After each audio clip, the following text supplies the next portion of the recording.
the second chapter, the first 7 verses. If you have it, please stand for the reading of God's word. We have a passage. This is also found in the New King James Version of the Bible. Luke 2, verses 1 through 7, and it reads as follows.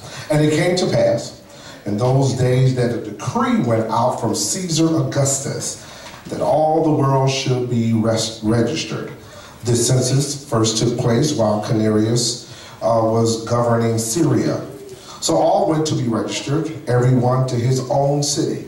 Joseph also went up from Galilee, out of the city of Nazareth into Judea, to the city of David, which is called Bethlehem, because he was of the house and lineage of David, to be registered with Mary, his betrothed wife, who was with child. So it was that while they were there, the days were completed for her to be delivered.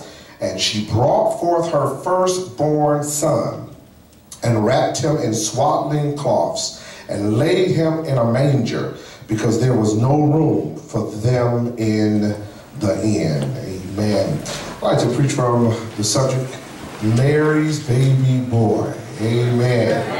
Mary's baby boy. And let us bow our heads for a word of prayer. Father, in the name of Jesus, we thank you once again for allowing us this opportunity. Another year has come, Father, that we have the opportunity to talk about the birth of Jesus Christ. And Heavenly Father, we thank you that we have this opportunity to share with the world your Son that you gave to us, that he can die for all of our sins, and that we can have another chance to the tree of life and to eternal life. Thank you for these, your hearers who are here. Open up our spiritual understanding, that we may receive your understanding and place it upon us, Father, that it can make a mark upon us that can never be erased. In Jesus' name, amen. Mary's baby boy. There was a little story told about 4 men whose wives, they lived in Minneapolis, and their wives were having their babies. So they were in the waiting room while their wives were delivering their babies. So the nurse came out, and she talked to the first man. She said, "Congratulations, you have now twins." And he was all happy. He said, "Oh wow, what a great coincidence. I work for the Minnesota Twins." That was good. So the hour later came by. The nurse came out again, talked to the second man, said, "Listen, congratulations, your wife just delivered triplets." He said, "Oh wow, well, that's great." He says, "What a great coincidence. I work for 3M Corporation." So an hour went by again. Nurse came out. She talked to the third man. She said, "Congratulations, your wife has just delivered quadruplets." And he was all nervous, and he said, "Wow, this is really an amazing coincidence, because I work for the Four Seasons." So at this point, everybody turned to the fourth guy. He was laid out on the floor because he had fainted. So the nurse went over to him, and she kind of woke him up and everything. He was just mumbling the same thing over and over again, and she reached down and tried to hear what he said. He said, "I shouldn't have took that job at 7-Eleven. I shouldn't have took that job."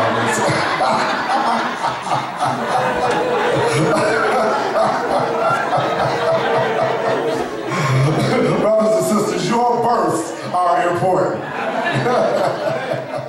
And we see the significance of somebody being born. All of us are born, and all of us are born significantly in God's eyesight. You know, if we're so happy about our children being born, what do you think about God when his son was born? If you think your parents gloated over you when you were born, what do you think God would do when Jesus was born? If we oohed and ahed over our child being born, how do you think God felt when Jesus was born? If you were glad that God had given you a child, then how would you think God felt when his child was born? It was Max Lucado, well-known writer and used to be pastor, said this: "God is crazy about you. If God had a refrigerator, your picture would be on it. If God had a wallet, your picture would be in it. Isn't that something? This is, you know how we make a big fuss about our children. God will make a big fuss, and has made a big fuss over you. You are important to God, and the reason we know you're important to God, you're the #1 creation that He has made in this universe. It's not the stars, it's not the sky, it's not the animals. The #1 creation is the human race. So guess what? You are important to God. You are so important to God that He sent His only Son to come down to die for you so you can have the right to the tree of life. And that's an amazing thing for us to think about. Who don't want to serve a God like that? Who don't want to serve a God that loves them beyond, and in spite your shortcomings, in spite of your problems, in spite of what you go through, God loves you, and He showed His love to you by giving you another chance to the tree of life. And so we talk about Jesus being born. There's many scriptures that talk about Him, and you know several scriptures says this about Jesus and God. God said, "This is my Son, and whom I'm well pleased." God is happy that He gave Jesus Christ to be the Savior of this world.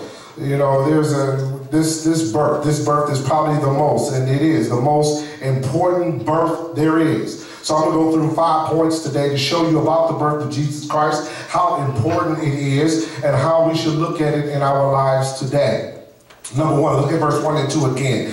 Jesus is in history. That's point number 1. Jesus is in history. Verse 1 and 2. "And it came to pass in those days that a decree went out from Caesar Augustus that all of the world should be registered." And the King James Version, I think, says taxed. "Thus, this census first took place while Quirinius was governing Syria." So stop right there. Jesus is in history. Now, some people, and I don't know if you ever heard about this, but some people think that Jesus is a myth. They think that Jesus does not exist. They think Jesus is Santa Claus. They really do think that. They think that we made Him up, that He's a figment of our imagination, that He goes along right with Santa Claus, Rudolph, and everybody else. That's exactly what people think about Jesus Christ. And I don't know if you knew about this, but there is a law called the reindeer law. I don't know if anybody ever heard about the reindeer law. And the reindeer law is this: in public, some people think that the government can't put out the nativity scene. They can put out the nativity scene in front of the government houses, in front of city council. You can put the nativity scene, but the law states this: if you put out the nativity scene, you know, the nativity scene is that picture or statues of Jesus in a manger with Mary and Joseph and the angels, right? And you got them all lit up. But if you put them in public places, the reindeer law says you got to put along right next to the with Jesus. You got to put some reindeers there, and you got to put Frosty the Snowman there, and you got to put Santa Claus there. That's the reindeer law. In order for it to be put in a public place on, you know, where we go pay our taxes or wherever, it's called the reindeer law. But if it's at your house, you can just put the nativity scene right in front of your house. Isn't that amazing? That they would try to connect Jesus with mythical characters as if He did not exist. But history states that Jesus really existed. He was a real man that lived and died and rose again. So you might say, well, how do you know? How do you know Jesus really existed? Well, let me go back and ask you, how do you know Abraham Lincoln lived? How do you know that George Washington was alive? How do you know about, William Shakespeare? You believe all these people lived, and they lived hundreds of years ago before you. But let me tell you why we know people exist. You have people in every generation called historians. And what historians do, and people who live in that time, they write down what's going on at their time right then and there. So can I tell you about a few historians? Number one, in Jesus' time, who was not amongst Jesus' disciples. He didn't claim to be a follower of Jesus Christ, but his name was Josephus. Josephus was a historian, and he wrote about a man who claimed to be Christ, and his name is Jesus. Not only him, but there were several other historians that wrote about Jesus being born or Jesus being alive, or this grown man who says he is God in the flesh. But even these two verses here show you that Jesus was a real person, because the people that they mention in verse 1 and 2 are also in history, in your history books that you're supposed to learn about in school. And let's go over them again. And let me just mention two of them. Caesar Augustus. Caesar Augustus is a title, it's not a name. It's just a title. Caesar Augustus, the person is a title. And it means this: the person who held that title, called Caesar Augustus, was Emperor Octavian, founder of the Roman Empire, reigned between 27 BC to 14 AD. You can look him up. He is a real person. This is not a figment of our imagination. And when he was succeeded by Tiberius Caesar. Here's another person that was around the time of Jesus Christ, Herod the Great. He is not a figment of our imagination. He is also in the history books. You remember him in Matthew 2 and 1. He was called the King of the Jews, who ruled in Judea between 40 BC and 4 BC. His reputation, you heard about him. He had this paranoia reputation, because remember, he's the one that thought he listened to the prophecy that somebody, this king of Israel, was coming, so he killed all the boys that were 2 years and under. That Herod, he lived. So you got two people there that are in history that shows you that Jesus himself is a part of history. So Jesus is a real person. My second point moves on to verse 3 through 5, that Jesus is born in David's birthplace. And let's look at verse 3 through 4. So all went to be registered, every one to his own city. And Joseph also went up from Galilee, out of the city of Nazareth, and to Judea, to the city of David, which is called Bethlehem, because he was of the house of the lineage of David, to be registered with Mary, his betrothed wife, who was with child. Why is it so important to understand that Joseph was born, that Joseph was in the lineage of David? Well, if you remember, it was David that the prophets came to him, and God told him that it was through his line that the Savior will be born.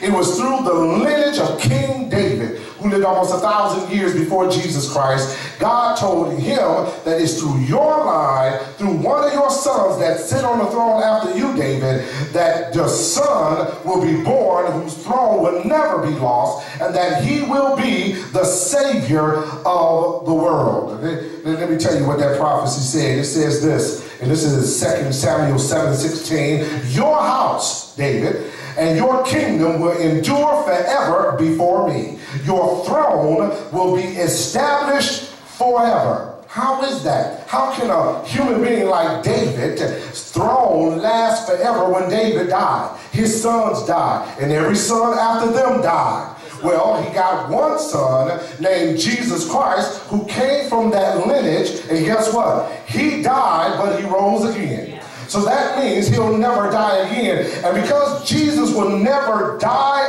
again, that means that he's on the throne forever. He's never getting off his throne. He's never leaving heaven. He's never leaving the position that God has given him. So guess what? God was right. God was right that, listen, you have a son, David, and that son is also the Savior of the world. So how do we connect that with Joseph? If Joseph is not Jesus' biological father, then Jesus really can't have any claim. But Joseph is connected to the lineage of David, which means that he legally has a right to be king.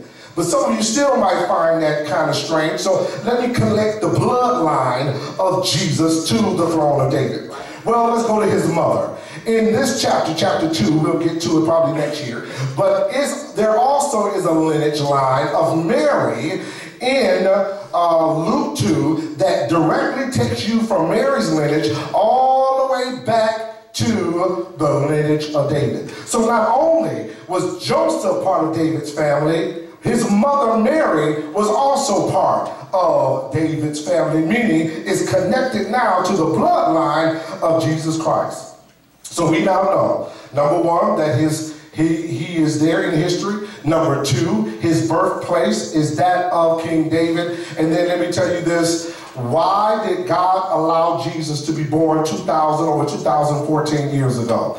So we're going to say God's timing. Let's talk about that. The time came.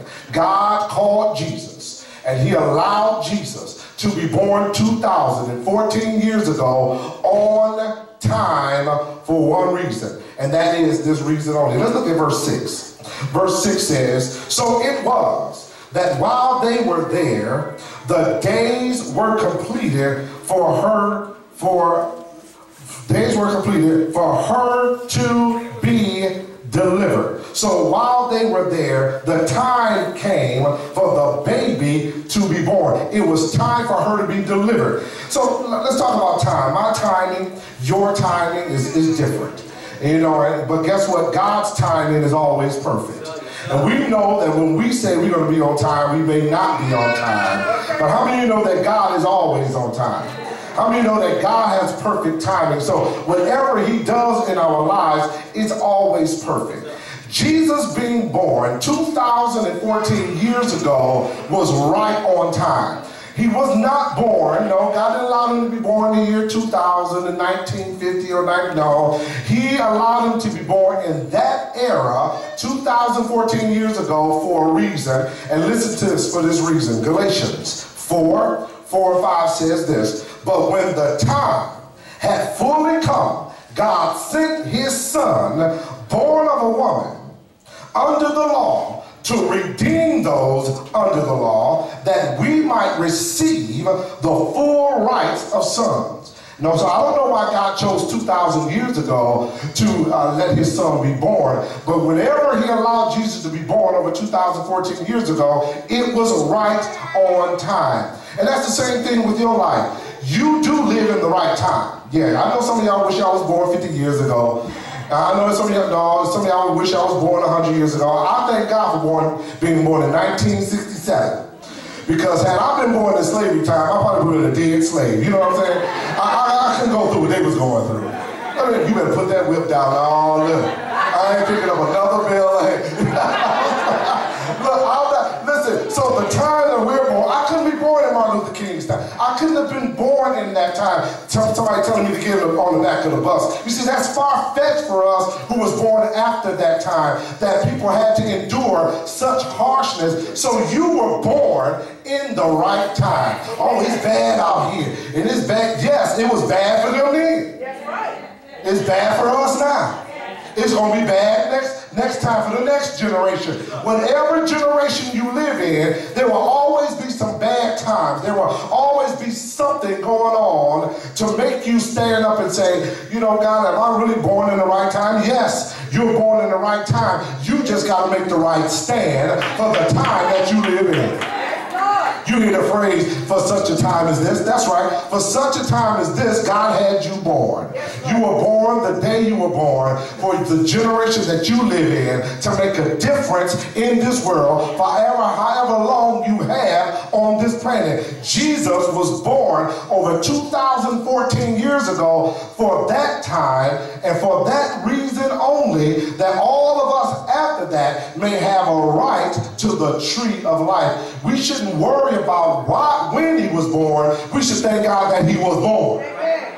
Thank you, God. No, we don't know the day. No, he was not born December 25th. I told you that in Sunday school earlier this morning. Jesus was not born on December 25th. There were holidays going on way before the birth of Jesus Christ. Saturnalia. Every December 25th, there was a whole week-long Greek ritual that they were doing way before we started celebrating the birth of Christ. So there's a lot of holidays around this time. Hanukkah is around this time. And I told them in Sunday school this morning that Hanukkah is a representation of a war back around before Jesus was born that the Jewish people won, and they began to thank God that they won that war. So that's what Hanukkah is about. It has nothing to do with the birth of Christ. So why do we celebrate Jesus' birth on December 25th? We do it out of tradition. And most of the tradition says this: the church wanted to bring in other people, so they said, well, let's celebrate the birth of Christ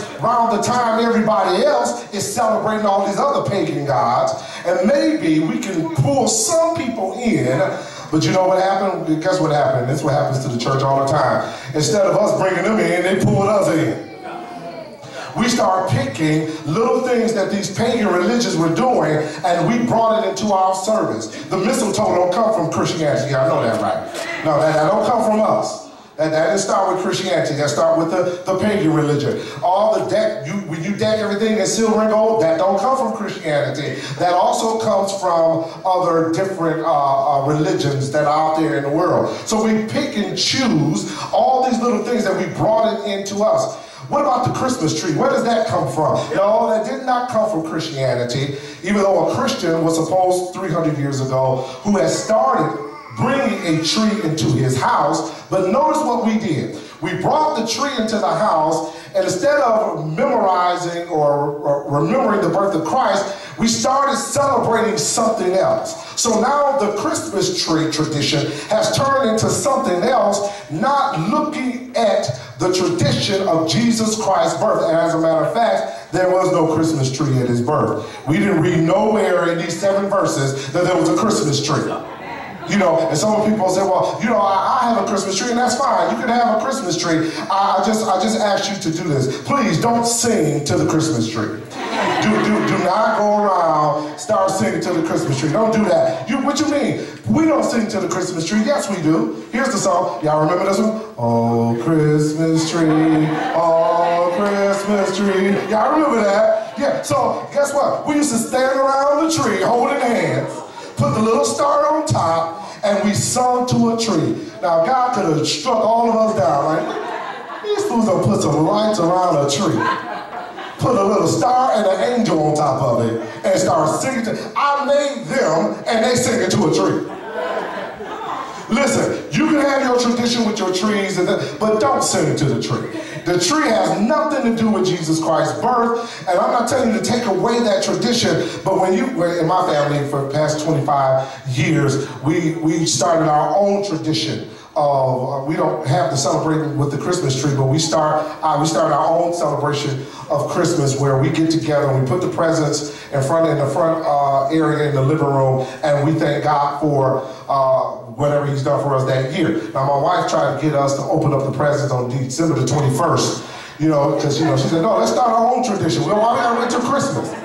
So the kids want to wait till Christmas. No, Mama, we're going to open it up on December 25th. She said, no, that's the tradition anyway. We're going to start a new one. But no, what we did was, every year, we always thank God for what he's done for us. And we gather around. We don't need a tree to do that. Now, some people say the tree is for decoration. That's fine. And it may be for the kids. That's fine for you. But notice this. Don't ever connect it with the birth of Jesus Christ, because we never had it here in these first 7 verses. So just remember that. So if anybody ever want to challenge you about the Christmas tree, tell them, no, I got a Christmas tree because it's pretty.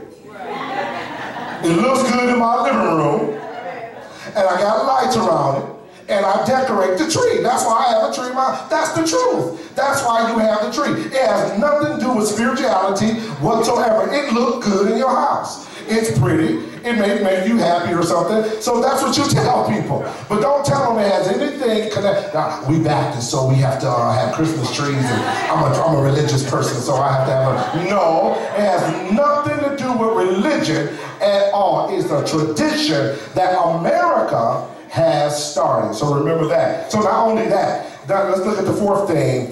The 4th part is this: the birth happened. It says this in that same verse 6 and 7. So it was, and while they were there, the days were completed for her to be delivered, and she brought forth her firstborn son, and wrapped him in swaddling clothes, and laid him in the manger. Stop right there. And listen to this. The birth happened. Notice where it happened, though. It happened in the manger. It happened in the stable. It happened in the barn. It happened in a place where you would have think that Christ should have been born. And when you talk about birth, listen to what Madonna said about babies being born. She said, I'm not interested in being Wonder Woman in the delivery room. Give me drugs. I don't care what nobody say.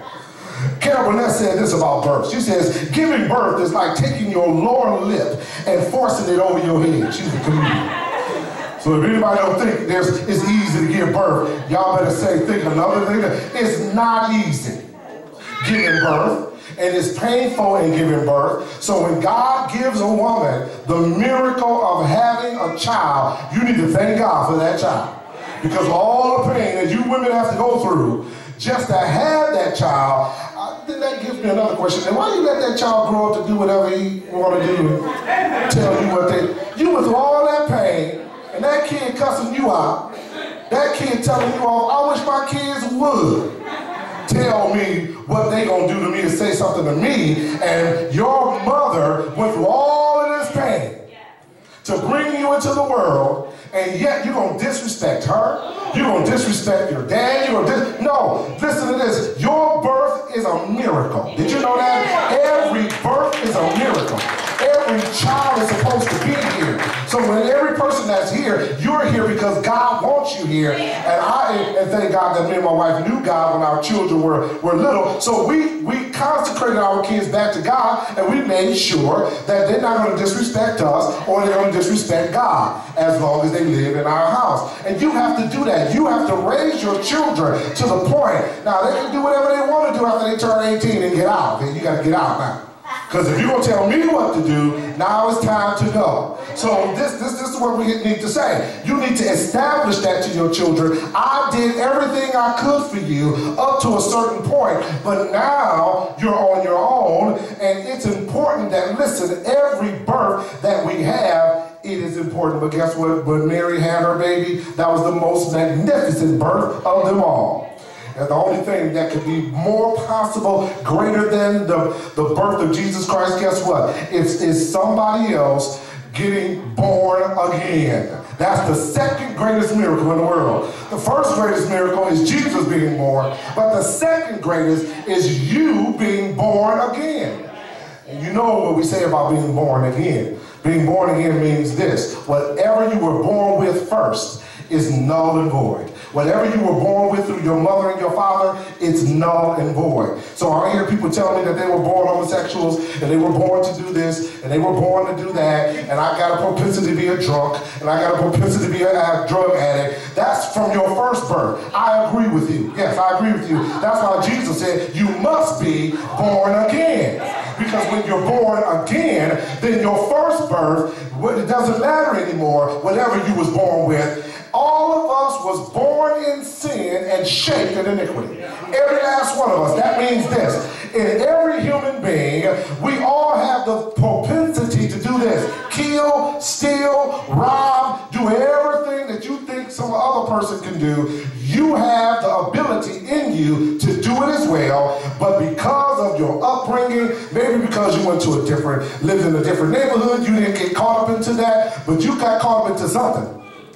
We all got caught up into something, and until we met Jesus, it was him who turned our lives around. So you must be born again. Now, just because you're born again don't make you perfect either, right? Just because you've been born again, you still now got to learn how to live in this world with this new life that's been given to you. And every now and then, you're going to mess up. You're going to fall. You're going to make mistakes. But now you got a God you can go to and say, Lord, forgive me. Lord, I'll try it all over again. But unless you have Jesus Christ in your life, then that does not apply to you. It only applies to those who have been born again. So yes, parents and grandparents and godparents, you have been charged to raise your children up in the Lord, just like Jesus was raised up. Listen to this. What are we doing to lead our children? Jesus may have been born like other babies, but he wasn't conceived like other babies. Listen to this, Matthew 1:20 and 21. It says this: but after he had considered this, talking about Joseph, an angel of the Lord appeared to him in a dream, because Joseph considered leaving Mary at one point after she told him she was pregnant. And an angel had to come to him. And you know, that's about right. It would be an angel that would have to come to me and tell me if my fiance told me she was pregnant. Now, you gotta look at it. Your fiance tells you she's pregnant. I've never slept together. You know what? God told me I'm about to have a baby. He said, okay, yeah, see you later. Here's the ring. Here you go. It's time to go. So an angel had to come to Joseph and say, listen, Joseph, she was right. Joseph, son of David, do not be afraid to take Mary home as your wife, because what is conceived in her is from the Holy Spirit. She will give birth to a son. You shall give him the name Jesus, because he will save his people from their sins. So it was God who convinced Joseph that yes, what she was carrying was holy. It is God wrapped up in human flesh. Did you know, and this was back in 2006, Newsweek took a poll. 79% of the people in America said they believe in the virgin birth of Jesus Christ. And you know, they believe in something like that. 79% of Americans. But you know, that's a lot of people. 79%, that's almost 80%. But listen, these people don't show that they live like that they believe that Jesus is actually God in the flesh, or that a woman named Mary was born, was a virgin and had this child. They don't live that lifestyle. So that says this. We know a few facts about Jesus, but we refuse to live the lifestyle of Jesus. It was John MacArthur that said this: people love to talk about the stories of Jesus, how he healed the sick, raised the dead, fed the hungry. They are rejecting the words of Jesus. People reject the words of, come unto me, all ye that are heavy laden, I'll give you rest, believe in me, and then you'll make it into the kingdom. They don't want to hear those words. They want stuff from Jesus. They want things from Jesus. That's the only kind of Jesus they want. What kind of Jesus do you want? Do you want a Jesus that you can get stuff from, or do you want a Jesus that can give you eternal life? Because see, this life is not going to last. This life, and even if you live to be 100 years old, this life is not going to last. You got to leave this planet one way or the other. I'd rather leave here at a young age with Christ in my life than live here at an old age and die and go to hell.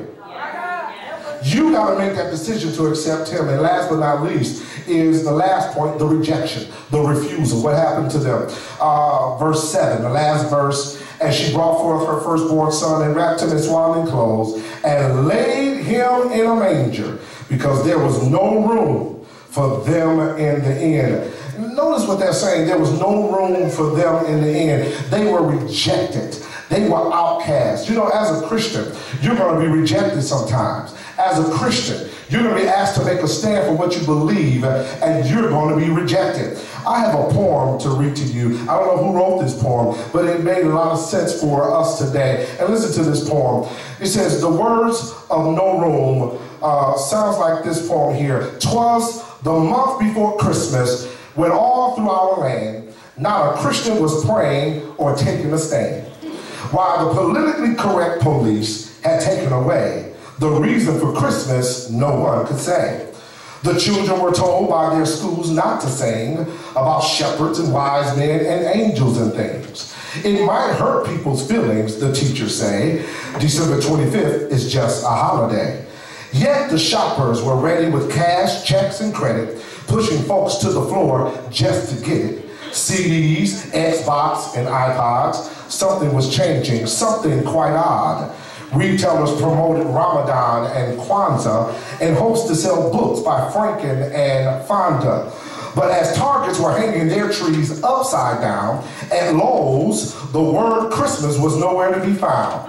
At Kmart and Staples and Penny's and Sears, the word Christmas won't even touch your ears. Inclusive, sensitive, and diversity are the words they use to intimidate me.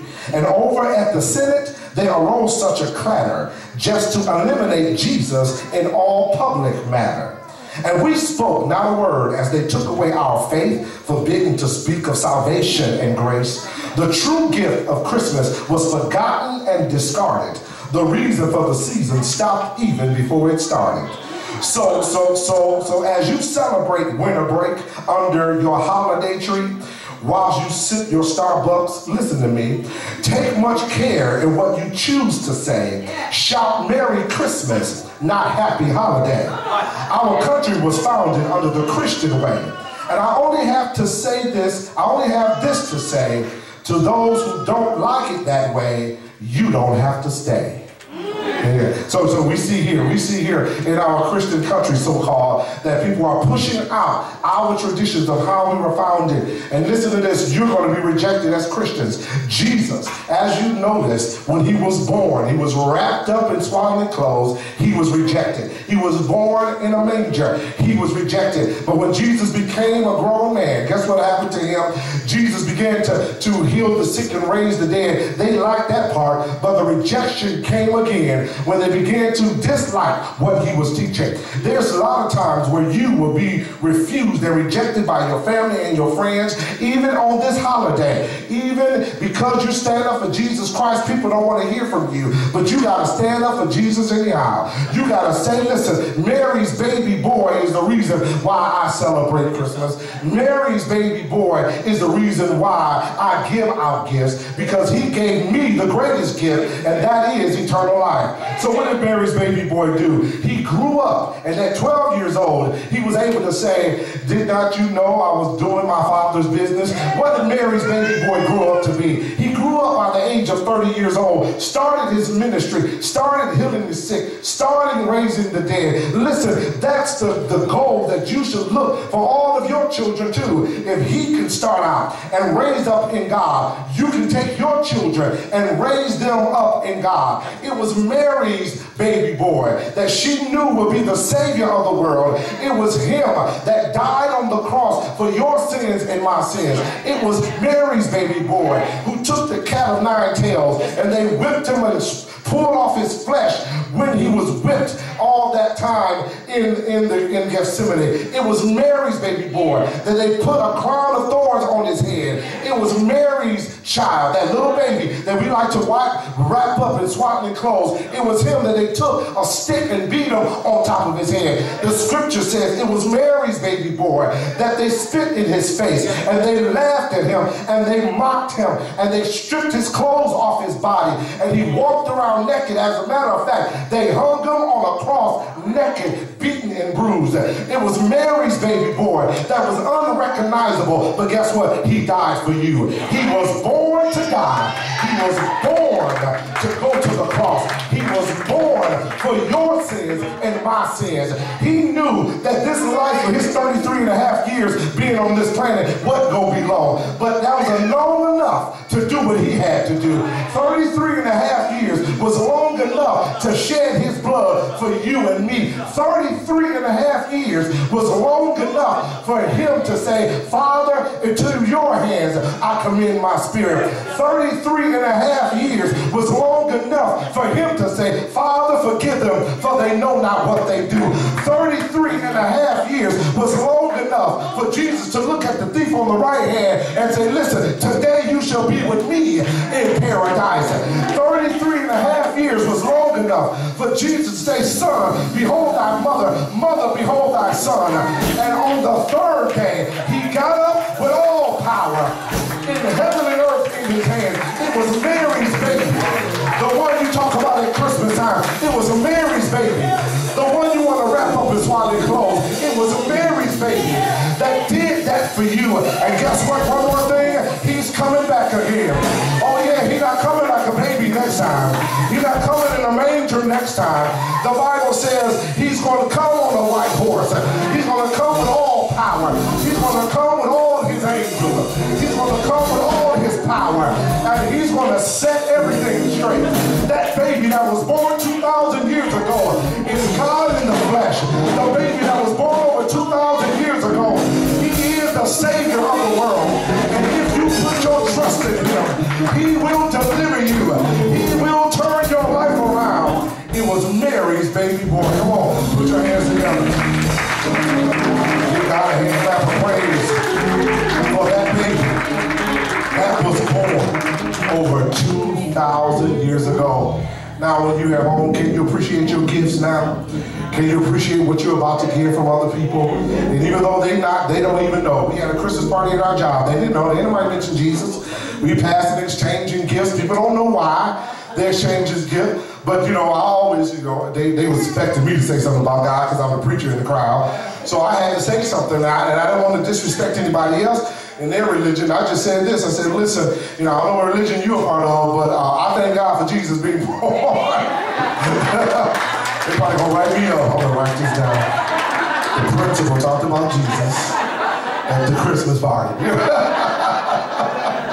So we got to understand that God is a part of our lives. And don't be afraid and ashamed to tell the world what God has done for you. Every head bowed, every eye closed. Father, in the name of Jesus, we thank you once again.